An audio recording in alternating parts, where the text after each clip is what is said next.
The UEFA Champions League final just ended last night, and Paris Saint-Germain are the champion of the UEFA Champions League 2024-2025. Now, what have you learned from this final? What have you learned from the Champions League of this season 2024-2025? Now, based on what I have seen, I've learned two things that I want to share with you. First, it is always advisable to have a complete squad, a squad that is both physical and mentally prepared for the battle.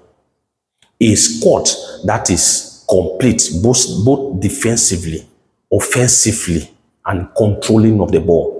And that is what led Paris Saint-Germain to be dominant this season.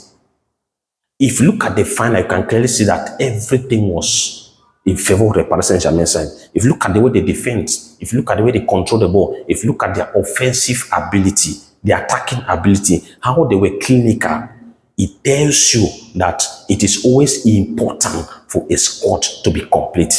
And that gives a clear warning to Hansi Flick. Upcoming season, we need to see a complete squad.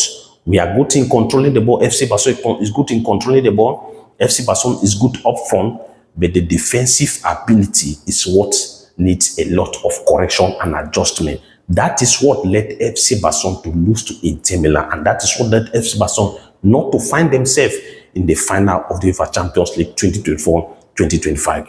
Another thing that I learned in this final is the fact that it is not always advisable to depend on the number 12 man. I'm talking about the ref and the VAR, because if you look at what happened in the semi-final match between Inter Milan and FC Barcelona, what helped or led Inter Milan to move into the final was the influence, the agenda from the ref and the VAR.